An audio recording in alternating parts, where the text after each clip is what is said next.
ಹೇಗೋ ಕೈಯಲ್ಲಿ disco ಮೀನುಂಟು. Super ಆಗಿರುವಂತ ಗ್ರೀನ್ ರವಾ ಫ್ರೈ ಅನ್ನ ಮಾಡುವ ಬನ್ನಿ. ನೋಡಿ ಡಿಸ್ಕೋ ಮೀನು ಯಾವ ರೀತಿ ಇದೆ ಅಂತ. ಇದಕ್ಕೆ ಡಿಸ್ಕೋ ಮೀನು ಯಾಕೆ ಕರೀತಾರೆ ಅಂತ ನಿಮಗೆ ಗೊತ್ತಿದ್ರೆ ಹೇಳ್ಬೋದು. ಮೇನ್ ಆಗಿ ಅದರ ಕಣ್ಣನ್ನು ನೋಡಿ ಡಿಸ್ಕೋ ಮೀನು ಅಂತ ಕರೀತಾರೆ ಅಂತ ಹೇಳ್ತಾರೆ.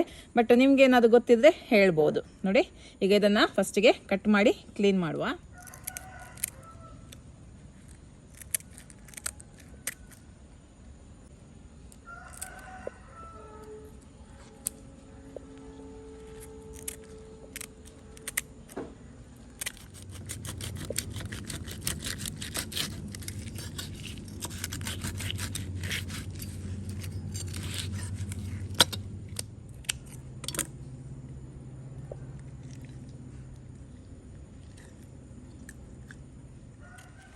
ನೋಡಿ ಇದು ಸ್ಕಿನ್ ಔಟ್ ಮಾಡಲಿಕ್ಕೆ ಸುಲಭ.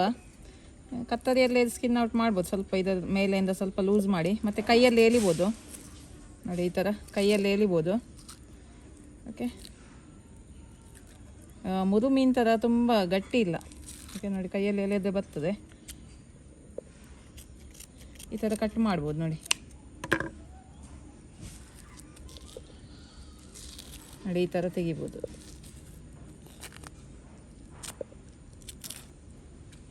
ನೋಡಿ ಈ ಥರ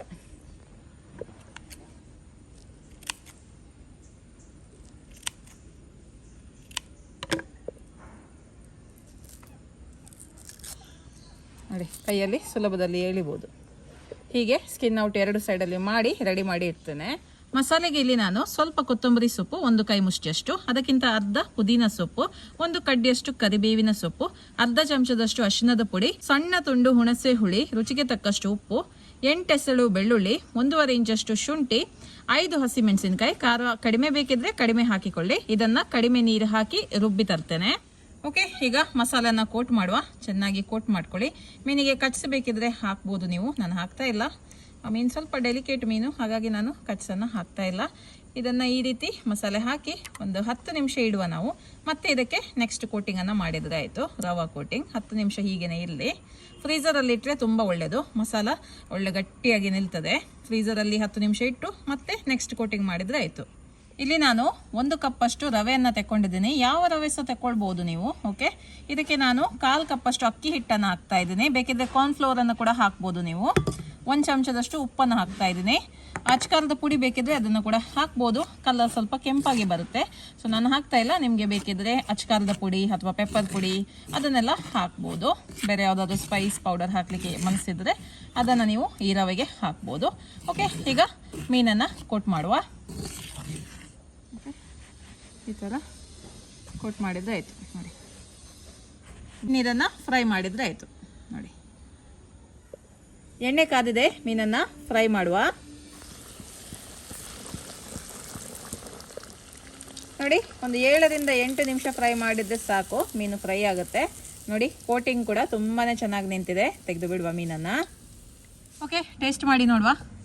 ನೋಡಿ, ವಾವ್, ಸೂಪರಾಗಿ ಬಂದಿದೆ. ಗ್ರೀನ್ ಮಸಾಲ ಅಂತೂ ಒಳ್ಳೆ ಘಮ ಘಮ ಅಂತ ಉಂಟು. ಹೊರಗಡೆಯಿಂದ ಕ್ರಿಸ್ಪಿ ಆಗಿರುವಂಥ ಕೋಟಿಂಗ್, ಒಳಗೆ ಮೀನು ಸಾಫ್ಟ್, ಅದು ಕೂಡ ಗ್ರೀನ್ ಮಸಾಲದಲ್ಲಿ ಮಾಡಿರುವಂಥದ್ದು. ತುಂಬಾ ಒಳ್ಳೆಯದಾಗುತ್ತೆ ಈ ಥರ ಗ್ರೀನ್ ರವಾ ಫ್ರೈ ಮಾಡಿದರೆ. ಓಕೆ, ಟೇಸ್ಟ್ ಮಾಡುವ. ಮಾಡ್ತಾ ಇದ್ದೀನಿ.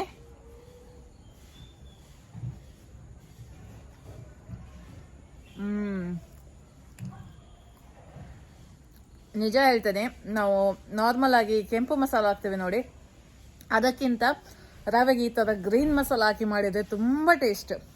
ಹೆಲ್ದಿ ಕೂಡ, ಅಂದರೆ ಗ್ರೀನ್ ಮಸಾಲೆ ಎಲ್ಲ ಹಾಕ್ತೇವಲ್ಲ, ಹಾಗಾಗಿ ಈ ಥರ ಒಮ್ಮೆ ನೀವು ಯಾವುದೇ ಮೀನಾದರೂ ಪರವಾಗಿಲ್ಲ, ಈ ಥರ ಒಮ್ಮೆ ಗ್ರೀನ್ ರವಾ ಫ್ರೈ ಮಾಡಿ ನೋಡಿ. ತುಂಬ ಒಳ್ಳೆಯದಾಗುತ್ತೆ, ಒಳ್ಳೆಯದುಂಟು. ಓಕೆ, ಇನ್ನು ಮುಂದಿನ ವಿಡಿಯೋದಲ್ಲಿ ಸಿಗ್ತೀನಿ. ಅಲ್ಲಿ ತನಕ ಬಾಯ್.